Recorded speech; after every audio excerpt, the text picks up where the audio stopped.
Bonjour et bienvenue dans Gastronomiquement Vôtre, l'émission qui décortique le contenu de vos assiettes et les coulisses des restaurants.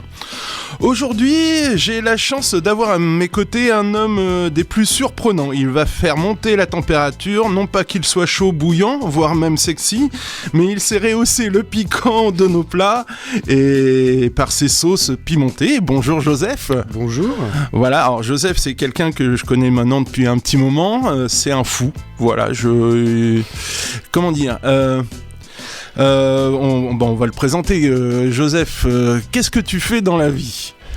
Alors, je suis saucier, plus particulièrement, je fabrique des sauces piquantes. Voilà. Et le nom, c'est LH Hot Peppers. LH Hot Peppers. Voilà, t'as une page Facebook où on peut voir... C'est ça, donc vous pouvez suivre la marque sur Facebook ou sur Instagram. Ouais. Ah, Insta aussi ? Attends, ouais. Je l'avais pas sur Insta. Comment t'en es arrivé là à faire Alors, on va le dire, c'est que tu fais pousser tes piments pour faire tes sauces. Voilà. Ça, c'est important, ça. Donc je fais pas pousser que des piments, il y a aussi des tomates, des aromatrins, quelques ingrédients que j'arrive à faire pousser. Sinon après j'essaie de me fournir en ingrédients le plus localement possible. Après ça dépend des recettes, tout ça. Alors comment j'en suis arrivé là je sais pas trop. Par hasard ? Non mais... Oui, c'est un peu le hasard, oui. C'est une succession d'événements qu'on fait que j'en suis arrivé là. On m'aurait dit il y a quelques années que j'aurais fait ça, j'aurais pas vraiment cru la personne. Donc de base je viens du milieu viticole, donc pas au Havre. Bizarrement. Et la vie a fait que je me suis retrouvé ici et on va dire de fil en aiguille, je me suis mis à faire pousser du piment qui est vraiment une plante que j'adore. Oui, t'affectionnes parce que on va en parler un peu plus longuement après, mais le truc qu'il faut préciser, c'est que tu fais ça dans la région, près du Havre. Voilà, c'est ça. Tu fais pousser tes piments à Octeville, c'est ça ? Non, à la Serlangue. À la Serlangue. Voilà, à côté de Saint-Romain. Saint-Romain, ouais. Truc de fou quoi, on a des piments en Normandie. Et oui, ça pousse. Ouais. Difficilement. T'as combien de variétés de piments ? Parce que ça, c'est le truc le plus fou, je crois. Alors, ça dépend. L'année dernière, j'en avais fait 130 variétés. Donc, c'était plus pour faire des tests au niveau variétal, justement, ce qui se plaisait le plus ici. Voilà, j'avais besoin de faire un point là-dessus. Au final, voilà, pour les sauces, on va tourner à 40 variétés. Ouais, voilà. C'est déjà une super bonne base, quoi. Voilà. Alors, moi, je sais un truc qui est un peu top secret, c'est que tu as créé une variété, c'est ça ? Plusieurs. C'est en cours de stabilisation. J'en ai ramené, justement. Mais bon, là, on est sur du nucléaire. C'est du nucléaire ? Ouais, celle-là, ouais. Alors, comment tu fais pour créer une nouvelle variété ? Donc, en fait, on choisit 2 par an. Donc le plant de piment c'est monogame, donc en fait c'est un seul sexe. Il n'y a pas un mâle et une femelle. Donc en fait de base elles s'auto-fécondent toutes seules, enfin les fleurs s'auto-fécondent elles-mêmes, il y a les attributs mâles et femelles dans la même fleur. Donc en fin de compte on prend donc des parents, donc 2 plantes de piments différents et on fait accoupler les fleurs. Ouais, tu forces la pollinisation. Voilà, c'est ça. C'est dur à dire, ça le matin. Donc après, on obtient des fruits qui sont pas encore hybridés, on récupère les graines de ces fruits, et la génération suivante, voilà, ça donne un hybride. Après, on fait des sélections chaque année, je vous la fais courte, chaque année pour stabiliser au fur et à mesure la variété. Ah ok, voilà. Et du coup, ouais, alors t'as commencé à en parler. Tu dis celui-là, il explose. C'est très piquant. C'est fort. Là c'est très très piquant. Alors pour expliquer, c'est qu'il y a une échelle. Oui. Explique-nous, c'est quoi cette échelle du piquant ? Parce qu'il y a la version compliquée, et il y a la version simplifiée maintenant même. Alors oui, il y a. C'est l'échelle de. Alors c'est l'échelle de Scoville. Merci, cherchez le mot. L'échelle de Scoville. On va dire que c'est testable en laboratoire, donc il y a vraiment quelque chose de très précis là-dessus. Après, Ça s'évalue surtout à l'appréciation du goûteur. Donc de toute façon, c'est simplifié par rapport à la version scientifique. C'est rare de vraiment faire tester scientifiquement. Version scientifique, ça, on parle en millions.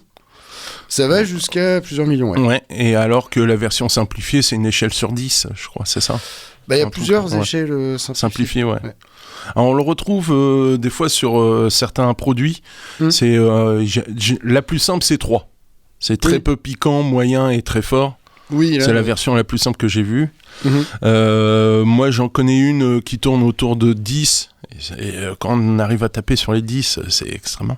Alors, il faut savoir que c'est quand même dangereux de manger trop pimenté, quand même. Il y a des... Sur Insta, TikTok et compagnie, ils font des compétitions de la chips la plus pimentée... Ça finit à l'hôpital quand même, quoi. Bah oui, surtout que là, c'est de l'extrait de capsaïcine, enfin de le composé qui pique dans le piment, et donc là, on est vraiment sur un truc indigeste. Ouais, mais c'est indigeste, œdème, allergie... Ça peut être dangereux, voilà. Donc c'est vrai que si vous êtes cardiaque... Faut apprendre. Il faut pas en prendre plus que ce que son corps il peut supporter. Ouais, c'est le conseil que je donne souvent. Donc tu prépares tes piments, tu fais pousser tes piments et après qu'est-ce que t'en fais de tout ça? Et ben après je les passe à la transformation. Donc c'est un peu l'arrière-cuisine. Donc, mais grosso merdo, la plupart des piments sont fermentés. Ah, tu les fais fermenter dans quoi? Dans une saumure. Saumure, donc de l'eau, du sel, du sucre? Sel. Que sel? Eau et sel? Et donc tu les laisses fermenter et tu rajoutes des condiments, tomates, tu parlais tout à l'heure. Voilà, après il y a plein d'ingrédients qui peuvent rentrer. Parce que là on les a devant nous, hein, les sauces, je mettrai des photos sur la page de l'émission. J'ai eu la chance d'en goûter à la mangue. Oui, t'en as fait? Aussi à la mangue, oui. Ah, j'ai une belle recette de piment à la mangue. Oui. Mangue, t'avais fait une sauce cajun, si je me rappelle. Sauce cajun. Aux agrumes. Une autre aux agrumes, exactement. Il est timide, hein, il ose pas dire ce qu'il veut. Non, mais tu t'as l'air de les connaître, du coup. Bah oui, mais non, mais c'est ça. T'étais venu chez moi et me les faire goûter. Et ouais, c'est vraiment exceptionnel. Et c'est vrai que on sent les différences de puissance, mais le piment masque pas justement les autres ingrédients derrière. Donc on a une vraie différence entre les sauces.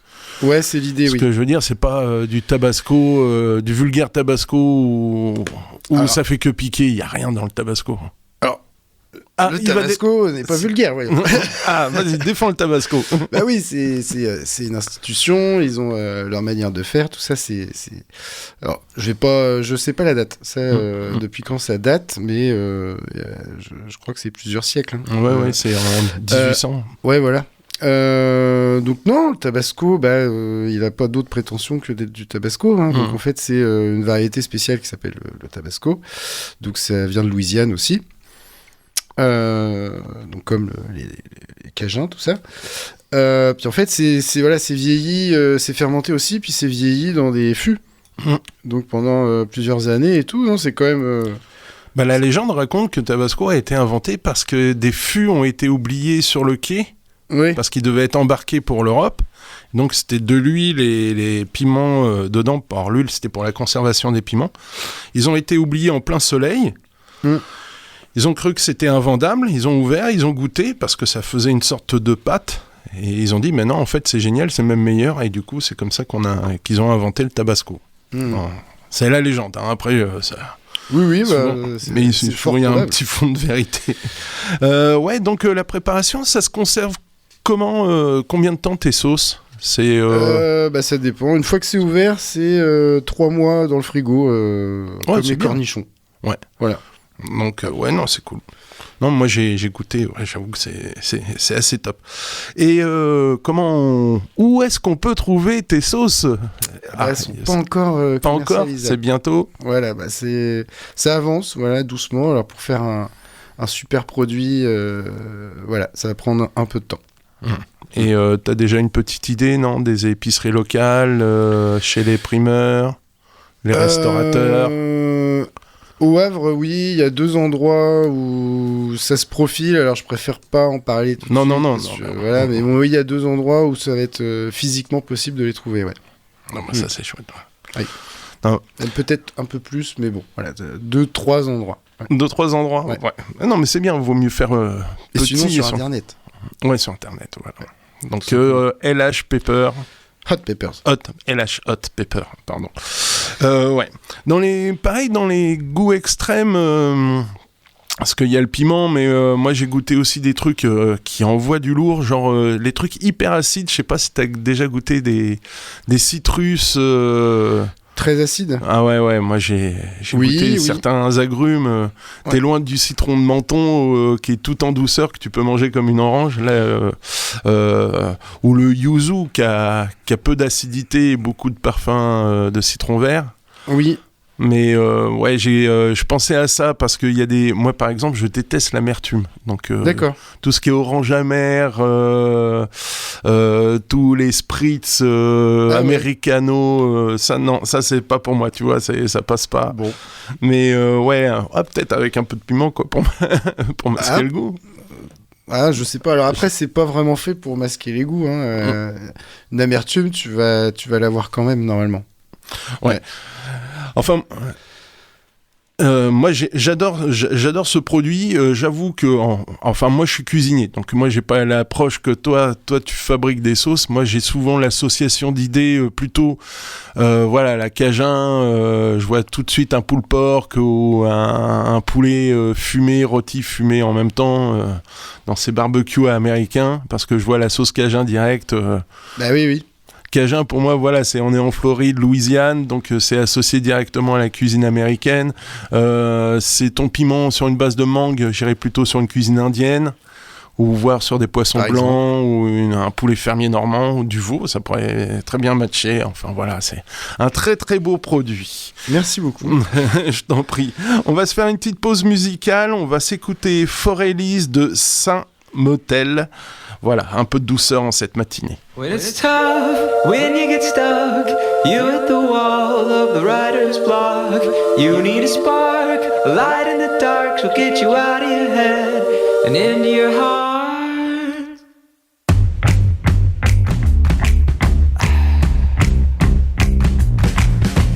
Taking a walk on the wild side, something in the way she moves, candle in the wind and it's blowing everywhere we go. All these girls got something going on. Met in a club, her name was Lola, champagne tasting Coca-Cola in the hands of my love, and no, my love does it good. All us boys need something that they got. This one's for Elise, Norma Jean, Patty Boyd and Carol King, Hollywood Lawn, Linda Eastman, Candy Darling, got it started with a song. This one's for Elise.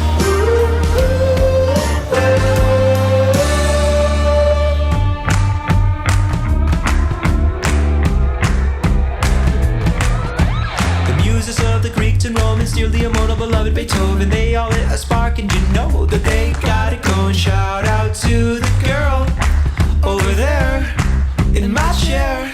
Whoa, Elise, Norma Jean, Patty Boyd and Carol King, Hollywood Lawn, Linda Eastman, Candy Darling, got it started with a song.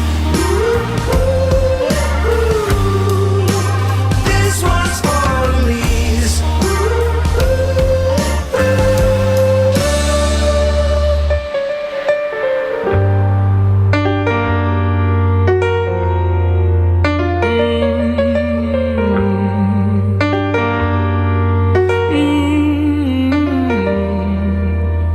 This one's for Elise, Norma Jean, Patty Boyd and Carol King, Hollywood Lawn, Linda Eastman, Candy Darling, got it started. Whoa, Elise, Norma Jean, Patty Boyd and Carol King, Hollywood Lawn, Linda Eastman, Candy Darling, got it started with a song.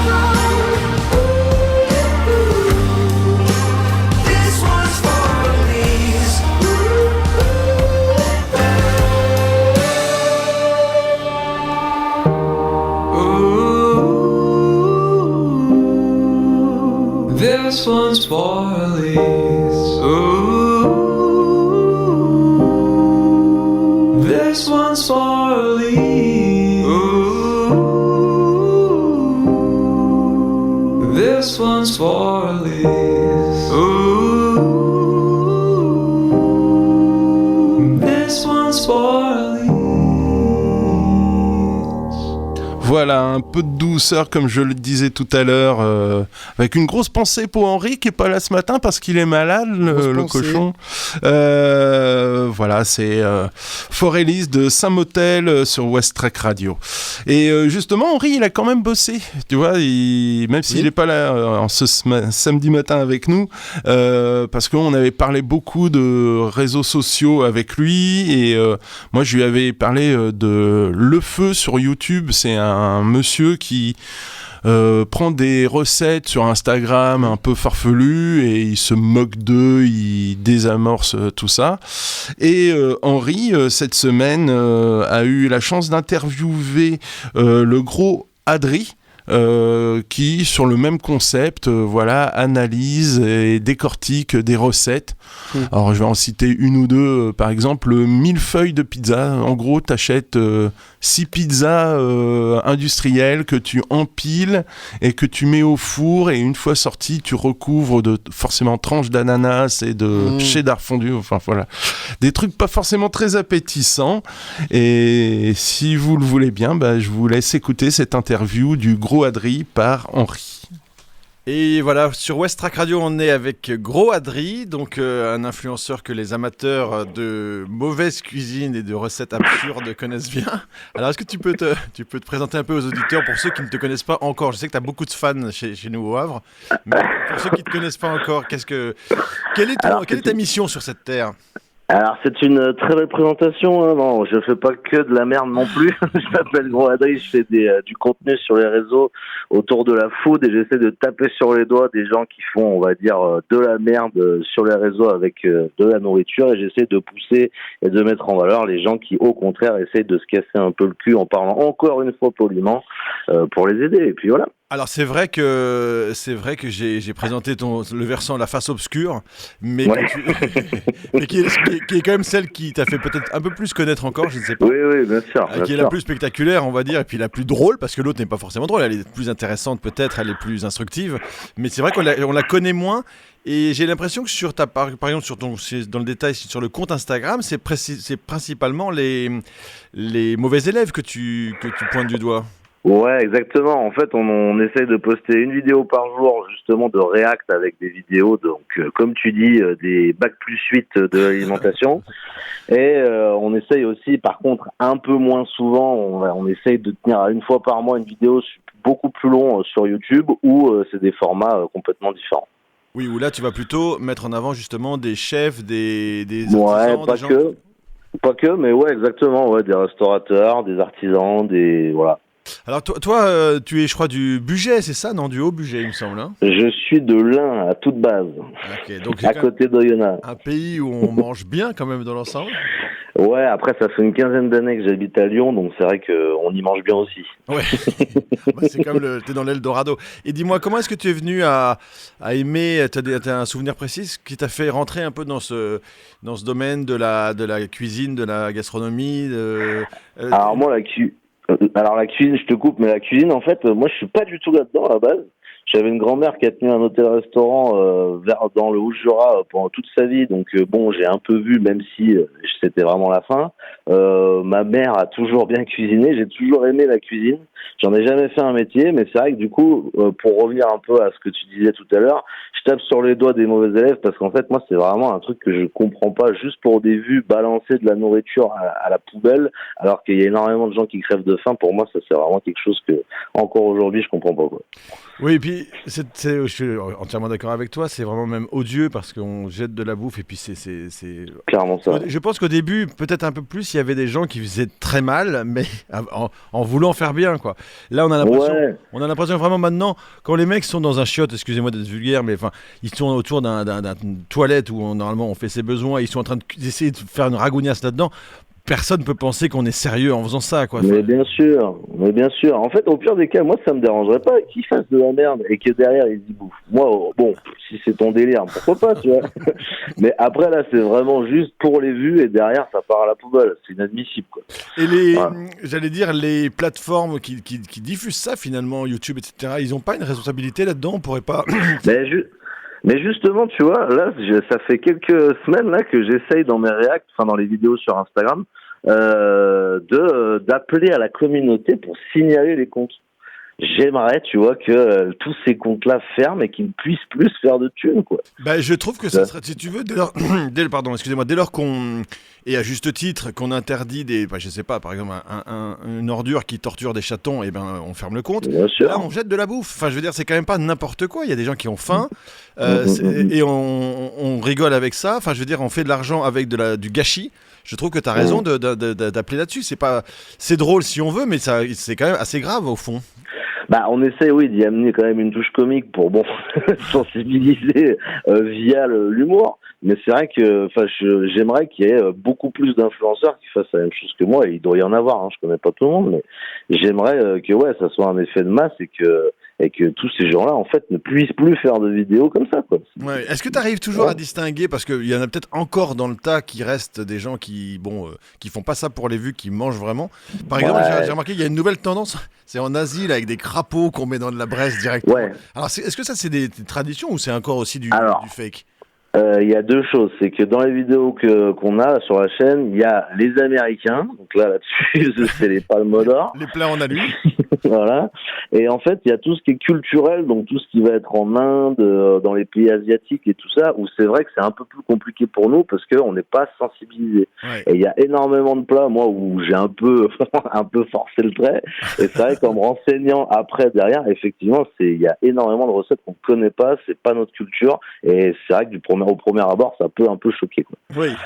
Mais il y en a aussi qui font exprès de la merde, même en Asie et en Inde, on est d'accord. Ah bah bien sûr, mais après, si on doit s'occuper du monde entier, les gars, voilà. Essayons déjà en France. Tu vois. Alors, parlons un peu de positif. Quels sont dans ce que tu aimes? Parce que récemment, là, est-ce que tu as envie de parler d'un artisan, d'un chef, d'un restaurant, d'une adresse, de quelqu'un vraiment qui t'a marqué, dont tu as aimé le travail, où tu as pris ton pied, en fait, vulgairement parlant, en mangeant? Alors, vulgairement parlant, j'ai pris mon pied dans plein d'endroits différents. Là-dessus, il n'y a pas de problème. Mais là, sur Lyon, en tout cas, Oulin même, il y a les frères Barbet. Ouais. Moi, j'adore. C'est vraiment la petite adresse toute simple, des patates, une petite salade, de la viande, terminée, tu vois, c'est sans chichi. Il y a un la plat tête de veau le vendredi, je crois. Il y a le samedi, ouais. Tête de veau, ouais. Et sinon, le café des fédérations, moi, j'adore. J'adore, si tu veux un vrai bouchon lyonnais traditionnel d'antan, café des fédérations, c'est la pépite. C'est dans Lyon Intramuros, ça? C'est dans Lyon Intramuros, c'est rue Major Martin, à côté de la place de Terreau. D'accord. Pour les Lyonnais. Oui, alors parce que le bouchon, j'allais te dire, est-ce que, comme malheureusement d'autres mythes français, le bouchon est pas un peu menacé par des fausses adresses, des adresses à touristes? Alors, je vais te dire un fait historique. Au début du siècle, il y avait plus de 150 bouchons lyonnais sur la presqu'île, des vrais bouchons lyonnais. Ouais. Aujourd'hui, il y en a quasiment moins de 20. Des vrais. Hein. Alors après, sur le paplard, t'en as plein, hein, des bouchons, hein, tu vois, qui donnent du compignon sur rue, pardon. Mais quand tu regardes une carte et que tu vois gratin de ravioles, hamburger, machin, tu peux te dire d'ores et déjà que c'est pas un bouchon. Ah oui, au-delà de ça, qu'est-ce qui peut, pour quelqu'un qui connaîtrait pas, distinguer le bon grain de livret, comme on dit, c'est-à-dire le vrai bouchon? Oui, alors, s'il y a un hamburger, déjà, on n'y va pas, on est d'accord? Ah ouais, tu y vas pas, c'est sûr. Un vrai bouchon, déjà, tu pousses la porte. Si déjà il y a une odeur de bon beurre avec une belle ambiance et de la charcuterie qui sèche, déjà là normalement il se passe quelque chose. Mais normalement les bouchons à la base c'est une cuisine populaire où c'est beaucoup d'abats, c'est beaucoup, tu sais. Voilà, donc aujourd'hui, vu que ça se perd aussi culturellement, tu vois, la nouvelle génération, je pense, mange de moins en moins d'abats, et même les gens, de manière générale. On n'en mange plus de ça, le tablier de sapeur, tout ça, c'est fini, ça? Ah, bien sûr que si, on en mange. Parce que moi, j'adore ça. Si je viens de voir qu'il n'y a pas de gras double, je vais pas être content. Ah, mais tu t'inquiètes pas, il y a tout. Il y a cervelle de canut, tout ce que tu veux. Ouais. Enfin, la cervelle de canut, on précise pour les auditeurs qu'il n'y a pas de cervelle dedans. Non, oui, c'est vrai. C'est un fromage blanc avec des herbes, du vinaigre, pas mal. C'est très bon d'ailleurs. Ça se mange un peu. Ouais. Moi, j'aime bien en entrée, en apéro, mais sinon à la place du En fromage. entrée au fromage, ouais, c'est vrai. Saucisse. Après, ouais, t'as tout, hein. Saucisson brioché, les quenelles, le foie, tu vois, c'est vrai, hein. Ouais. La salade de groin-d'âne, on appelait ça aussi, mais c'est pareil, il n'y a pas de groin-d'âne, c'est des petits croutons, je crois, avec Oui, des pissenlits. C'est une cuisine vraiment assez rustique. Alors, à l'époque, c'était pas cher du tout. J'imagine qu'aujourd'hui, évidemment, quand on va dans un vrai bouchon, on laisse un billet quand même, mais c'est normal, tout a augmenté finalement. Ouais, tout a augmenté. Et puis, tu sais, c'est compliqué aussi de faire du bon, pas trop cher, et où t'as quand même quelque chose à manger dans l'assiette, tu vois. Et honnêtement, au Café des Fédérations, t'as un menu qui est à 34 balles, où tu ressors, t'es vraiment, mais tu ne peux plus arquer, quoi. Ouais. c'est généreux, tu vois, c'est vraiment bien, quoi. On va noter l'adresse Café des Fédérations à Lyon. Café et des les Fédérations. frères Barbet, ça c'est à Oulin. Ça c'est marrant, j'ai un de mes plus proches amis qui m'en parle souvent. À chaque fois qu'il descend dans ton coin, il m'envoie des photos des frères Barbet. Il me dit t'aimerais bien. Et il me dit Henri, t'aimerais bien. Et à chaque fois je vois les photos, je dis oui, ça a l'air d'être. C'est pas une adresse où on fait semblant, quoi. Ah non. En fait, les frères Barbet, il y en a deux. Il y en a un à Oulin et un à Brignais, enfin Vourles. Et du coup, c'est les deux frères. Moi, je connais plus Julien qui est à Oulin, et il y a son grand frère qui est. Mais c'est des deux, c'est une cuisine simple, tradie, très bonne. Ouais, très bien. Et puis on s'amuse, on se tape sur le ventre, et puis on est pas. Carrément. On marche, c'est pas pour le petit doigt en l'air, quoi. Ah, exactement. Ils font des machons de temps en temps, tu vois, il y a de quoi faire. Bon, et puis tout ça avec modération, bien sûr, je suis obligé de le dire. Bien sûr. Tu sais ce qu'on disait sur Lyon, elle est arrosée par trois fleuves, le Rhône, la Saône et le Beaujolais. Et donc, on arrose tout ça de Beaujolais quand on est dans ton coin. Ou du Rhône, si on veut. On a bien placé pour ça, oui. Mais on le dit d'ailleurs, l'abus d'alcool est dangereux pour la santé. Hein. Oui, il faut le dire et le redire. Dis-moi, quels sont un peu tes projets, sinon, pour finir là-dessus. Alors, est-ce que tu penses que, à un moment donné, c'est une question un petit peu peut-être délicate, mais tu vas te lasser ou les gens vont se lasser de voir finalement, parce que bon, une fois que, comme tu dis souvent, vous m'avez tout fait, la baignoire, le chiotte cuisiné avec les pieds, cuisiné, bon, on dit pas avec le reste. Bon, au bout d'un moment, on aura tout épuisé. Est-ce que toi, tu vas te lasser ou est-ce que tu penses que ça va tourner en rond et tu vas arrêter les reacts vidéo sur la malbouffe? Alors, c'est pas que je veux pas arrêter ou quoi que ce soit, c'est juste qu'il y a encore de quoi faire, je pense.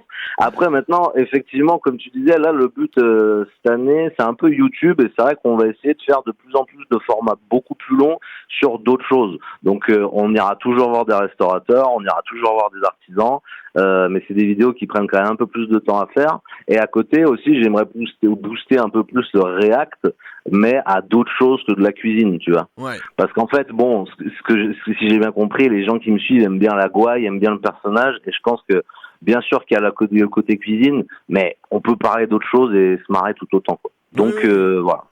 Oui, il faut dire aux auditeurs, enfin moi je trouve ça, je suis vraiment, c'est pas par flatterie, mais je suis vraiment mort de rire, c'est pour ça que j'ai eu l'envie de t'interviewer, parce que c'est très, toujours très drôle, et puis avec, parfois on sent que tu te contiens, parce qu'il faut pas taper les gens, mais tu dis je vais finir par taper sur du bois.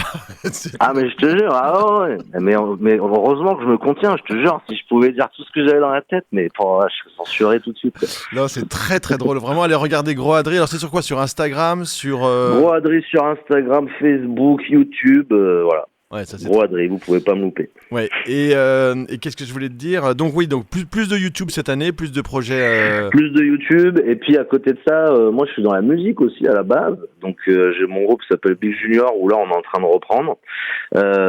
N'hésitez pas à aller checker aussi. Et à côté de ça, si tu veux tout savoir de ma vie, je suis créa dans une agence de pub. Donc tu vois, on va dire, le temps passe vite. Ouais, mais j'imagine, les journées sont pas assez longues. Et dernière question, je me demandais, tu t'en es jamais pris, tu vois, moi il y a un mec que je trouve très drôle, tout à fait dans un autre style que toi, c'est Uncle Roger, tu sais, tu vois, qui a l'obsession du riz frit, et il s'est fait connaître beaucoup parce qu'il en mettait, entre guillemets, plein la gueule à Jamie Oliver, qui respectait pas du tout les recettes asiatiques, en mettant, il a même surnommé Jamie Olive Oil, parce qu'on met pas d'huile d'olive dans la... Bon, bref, et c'était assez. Donc, après, je pense qu'ils sont devenus potes, ou je sais pas, il est même devenu pote avec Gordon Ramsay, alors que c'est pareil, il avait tendance à le chambrer assez violemment. Est-ce que tu imaginerais comme ça des recettes de chefs un peu établis, mais que tu trouverais vraiment pétées, de les critiquer un peu, ou tu t'en tiens à des anonymes planqués au fin fond de l'Ohio ou du Minnesota avec leur plat à la vue? Je m'en tiens à ce qu'on m'envoie, à ce qui me outre vraiment à 1000%. Après, c'est vrai que on va dire que c'est un peu plus dur, tu vois, de critiquer des chefs qui font quelque chose, que pour moi, ils ont les notions, ils ont les bases, ils savent ce qu'ils font. Maintenant, après, ça te plaît, ça te plaît pas. Pas toujours, il y a des ouais, pas toujours. Après, ça dépend de quel chef on parle, tu vois. Ouais. Mais bon, moi, dans ma tête, j'ai des chefs, voilà, quoi, tu vois, des étoilés, des grands, ou alors des chefs, tu vois, comme Leptine, comme Murmure, comme à Lyon, par exemple, qui font des cuisines qui sont très, très intéressantes parce que ça change. Mais après, c'est un peu les goûts et les couleurs, t'aimes pas, quoi, tu vois. Donc, c'est vrai que critiquer quelque chose qui est bien exécuté mais que t'aimes pas, bon, bah, c'est un peu mais difficile. Je pensais, par exemple, il y a un chef qu'on connaît bien qui est aussi musicien, on va pas le nommer, mais on l'aime bien d'ailleurs, il fait aussi Cauchemar en cuisine. Cauchemar en cuisine, ouais. Et il avait eu quelques petits tacles bien sentis parce qu'il avait à un moment donné voulu faire un couscous. Je l'ai vu. Je l'ai vu. Ah oui, c'est vrai que j'aurais pu taper. C'est vrai. Qui était quand même pas très intéressant, on va dire, même si on respecte évidemment l'immense talent de notre ami Philippe Etchebest, mais bien sûr. couscous, je pense qu'il aurait été dans le bled au Maroc avec ça. Je suis pas sûr qu'on l'aurait accueilli avec des encouragements. Bah, il me semble qu'il y a eu quand même pas mal, ça a beaucoup fait réagir, il y a eu pas mal de vidéos de personnes qui justement savent faire le couscous, tu vois, traditionnellement, et qui leur disaient, attendez les gars, ça c'est pas un couscous. Voilà, c'est un couscous d'hôpital ou de compagnie, ou de compagnie aérienne si tu veux. Mais non, on l'embrasse. On t'embrasse. J'aime bien quand tu dis ça aussi, on embrasse cette personne. Bien sûr. Bon, mais écoute, Gros Adri, c'était vraiment sympa de t'avoir au téléphone. Donc, on suit alors Gros Adri donc sur les réseaux. Sinon, le groupe de musique, ça s'appelle, tu m'as dit Big Junior. Big Junior. Exactement. Et puis, on va au Café des Fédérations quand on est dans Lyon pour bien manger. Et sinon, à Oulin ou à. Tu m'as dit l'autre. Chez les frères Barbet, mais en fait, quand vous êtes à Lyon, posez-vous 2 secondes, vous cherchez sur Internet, il y a tellement de restaurants, vous allez vous faire plaisir. D'accord. Et puis sinon, on t'envoie un petit message et on demande les bonnes adresses. Exactement. Eh bien, écoute, merci beaucoup, Gros Adri. Continue, bravo pour tout et bravo pour cette joie de vivre et cet enthousiasme qui réjouit. Bah, merci à toi, merci. Et puis, bah, écoutez, la bise à tous. Hein. À bientôt. Salut. Ciao. Voilà le Gros Adri, merci Henri. Les réseaux sociaux, ça parle beaucoup de bouffe. Je sais pas si tu patines, tu es un peu sur les réseaux. Oui. Et tu les vois, des recettes farfelues comme ça, les trucs de dingue. Moi j'évite. T'évites. Si je les tu vois vas à de loin. l'essentiel. Voilà. Je comprends pas. Tu fais glisser vers le haut. Tu fais glisser vers le haut. Non, il y a quelques trucs qui sont pas mal. Moi j'aime bien Néo Combini. Alors c'est un peu informatif, mais de temps en temps ils font des trucs autour de la bouffe. Combini, là récemment j'ai vu un truc qui était pas mal, un boulanger qui galérait un peu, et pour justifier le fait qu'il faisait ses croissants maison, il a inventé un nouveau croissant. Il fait le croissant cookie. En fait, il fait lui-même ses croissants et avant de rouler, comme un peu le pain au chocolat, il met de la pâte à cookies, il roule ça. Il colle ça au four et le résultat, il dit voilà, on a tout le côté feuilleté du croissant et après le côté gourmand biscuit du cookie, il est passé de 50 croissants par jour à 200 croissants par jour, quoi. C'est le truc. Alors comme il dit, il profite du phénomène parce qu'il sait très bien qu'il va être copié et ensuite ils seront trop nombreux à faire ça, mais ça permet de justifier son savoir-faire. Moi j'aime bien montrer son savoir-faire sur les réseaux sociaux. Les gens quand ils fabriquent eux-mêmes, je suis des fromagers par exemple, et il te sort un Cantal de 24 mois, c'est franchement pas appétissant, quoi. T'as une couche, une sorte de poussière là, tu as l'impression que ça sort du grenier plutôt que de la cave, et il découpe ça. Mais en plus, il t'explique, non pas au couteau, parce que ça va être cassant, et si on veut une belle découpe, il fait ça au fil. Alors, je sais pas si tu vois les fils à découper les fromages, là, il te sort un truc immense. Hop, il te sort la petite trappe juste pour avoir un petit copeau, et ça donne envie. Ouais, ça me parle plus. Tu c'est vois, le genre de truc gros, je regarde aussi. Mais malheureusement, de temps en temps, tu tombes sur des recettes dégueulasses, et je suis désolé pour mes propos, mais il n'y a pas d'autre terme, quoi. Quand tu vois la dame cuire un steak haché dans de l'eau, balancer les pâtes en même temps... Je tombe pas trop là-dessus. Ah, l'algorithme est plutôt gentil. Il sait que voilà, je switch voilà. très vite, donc en fait... Alors, après, la grande bouffe, elle me refuse une interview, enfin, elle me répond pas surtout. La grande bouffe, c'est une petite demoiselle qui... Je crois que c'était le film de Marco Ferreri. Non, ouais, aussi, ouais. Bah, je pense que c'est un clin d'œil justement au film. Et voilà, c'est des formats courts, c'est 30 secondes, 1 minute, et elle fait une recette, et souvent vegan. Mais ouais, c'est riche, c'est marrant, surtout le ton est drôle. Je t'enverrai le lien, tu verras, c'est franchement marrant. Voilà, et maintenant je vais pousser un petit coup de gueule, si vous le voulez bien. Mais c'est de la merde! Voilà, alors je voulais faire les camemberts chauds avec Henri, mais comme il est pas là, je garderai ça pour une autre fois, parce que lui est contre, moi je suis pour, donc je voulais lancer un débat avec Henri. Ah, je suis pour aussi. T'es pour le camembert chaud ? Oui. Ouais, parce qu'il y a plein de recettes dedans et trucs, juste pour l'agacer un petit peu. Je sais qu'il va écouter de toute façon. Et alors, du coup, je vais parler un petit peu d'autre chose. C'est le pour ou contre cuisine d'assemblage, parce qu'il y a Thierry Marx en ce moment qui dit il faut que les restaurants fassent du 100% maison. Moi, bizarrement, je suis aussi d'autres cuisiniers. Et par exemple, notre ami le cantinier, comme il explique, faire des petits pois pour 150 personnes dans un temps record, non, il peut pas. Autant les haricots verts frais, il peut équeuter, mais éplucher des petits pois pour 150 gamins, non, hors de question. Donc on est obligé de temps en temps quand même de passer par l'assemblage. Je suis sûr qu'Henri me dirait non, on peut tout faire, mais c'est aussi une question de temps, et le temps, ça s'appelle de la main d'œuvre, c'est un coût. Si on veut pas partir sur des coûts trop élevés.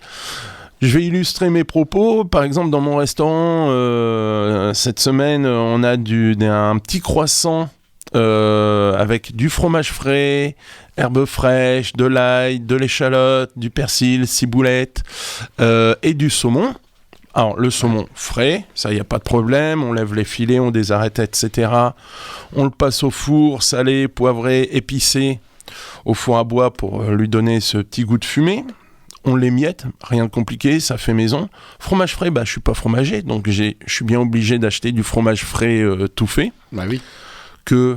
on rajoute, comme je le disais, échalote ciselée, ciboulette ciselée, etc. Donc là, j'ai 2 éléments. Et le croissant, je ne peux pas faire des croissants. Il faut que je m'y prenne la veille, voire la nuit, parce que c'est quand même... ça, oui. Parce qu'il y a 12 heures de pousse, ensuite on rabat, on incorpore le beurre, on peut pas tout faire. Voilà, donc j'ai acheté des croissants surgelés. La seule chose, c'est que j'ai bien lu la composition pour m'assurer qu'il n'y avait pas de cochonnerie dedans. Mais voilà, il faut que je me simplifie. Et au moins, je garantis un croissant frais du jour sur mon menu. Puis, je pourrais faire bosser le boulanger, mais il me vendrait les croissants bien trop cher. Non, mais il y a aussi Oui. Alors après, en tant que cuisinier, tu es responsable de la qualité du croissant que tu choisis. Oui. Donc, c'est quand même... Faut savoir que sur le fait maison, on pourrait imaginer presque un restaurant avec pas beaucoup de cuisine, dans la mesure où le fait maison intègre le fait que tu aies acheté les produits chez des artisans. Je m'explique. Je vais chez mon charcutier qui fait lui-même ses terrines, je lui achète une terrine qu'il a fait maison lui, je la vends dans mon restaurant, ça reste quand même du fait maison. Je pourrais acheter la soupe de poisson chez un poissonnier qui l'a fait lui-même. Ça reste du fait maison. Donc, en moralité, on peut même faire quasiment de l'assemblage avec des produits faits par d'autres et ça reste quand même du fait maison. C'est pour ça que l'appellation fait maison 100%, non, ça n'existe pas. C'est impossible, comme le 100% frais. Sauf si on fait du simple, quoi. Ouais, mais bon, si c'est pour vendre des omelettes, enfin voilà, je veux pas être méchant. Ça peut être très bien fait, hein. Et tout le monde ne sait pas faire une omelette, mais le 100% fait maison, comme le voudrait Thierry Marx, je n'y crois pas. Moi non plus. C'est dire, il faut faire tous ces fonds, fond, fumé. Un fumé, oui, quand même, ça prend que 10 minutes. Mais faire un fond de veau, pour donner la recette brièvement, c'est carottes, oignons au fond d'une marmite. Ensuite, que tu fais suer, tu rajoutes tes os, des os de veau. Par exemple, on part sur un fond de veau qu'on fait colorer. Pour la liaison, on va rajouter, donc il y a déjà un peu de matière grasse, on va rajouter de la farine, donc on va avoir un fond de veau lié du coup. Si on veut un fond brun, on fait colorer plus longtemps.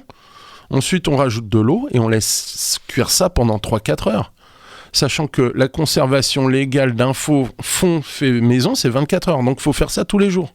Ouais, c'est ça. Ou alors, faut filtrer, mettre dans une cellule de refroidissement. Alors déjà, il faut avoir une cellule de refroidissement. C'est ce qui permet de passer de 65 degrés à 0 en moins d'1 heure. Ouais. C'est pas un congélateur, c'est beaucoup plus puissant. Et là, on a le droit de congeler. C'est de la folie douce. C'est du matériel, c'est du temps énorme. Donc, pour moi, je conçois qu'on puisse acheter des fonds déshydratés. On peut les faire aussi. On peut les faire, mais comme je disais, c'est un temps fou. Ça se fait en amont. Ça, par contre, les fonds... Ouais, mais il te faut une cellule de refroidissement, il faut tout le matos. Ça, après, c'est sûr que quand on propose ce genre de choses dans un restaurant, il y a besoin de matériel. Hein. Ouais, mais ça engendre un coût, et le coût, il est répercuté sur le prix. Bah oui. C'est ça. Hein, qu'est-ce qui est prêt à acheter en ce moment le consommateur en pleine crise ? C'est du pas cher. On le voit. Ça dépend. Je pense qu'il y a quand même encore des gens qui ont envie de manger des bonnes choses. Hein. Je suis d'accord, mais quand tu écoutes Thierry Marx, ce qu'il explique, c'est que la cuisine traditionnelle disparaît en faveur de tout ce qui est burger, restaurant japonais, etc. Parce que les gens n'ont plus les moyens de se payer un menu à 25-30 euros à l'heure actuelle, quoi. Là, si certains y arrivent encore dans le traditionnel, c'est des menus à 16 euros, 16-17 euros. Et quand tu regardes la composition, on est sur des choses très très simples. Hein. C'est l'œuf dur mayo, le hareng pomme de terre. On revient sur des basiques. On n'est plus sur des choses très cuisinées et des produits de valeur. Après, pour moi, hein, les consommations évoluent. C'est-à-dire, les jeunes, ils consomment plus comme les plus vieux, quoi. Je pense qu'il y a vraiment une évolution du marché à ce niveau-là, parce qu'ils cuisinent moins. Je pense que faire un bouillon, un fond de veau, ça parle plus des petits jeunes, en fait. Ouais. Et donc, les sauces piquantes, sont un peu là pour ça. C'est-à-dire, c'est pour répondre à la demande croissante de nourriture exotique, on va dire, ça fait plus rêver personne, la vieille blanquette de la grand-mère.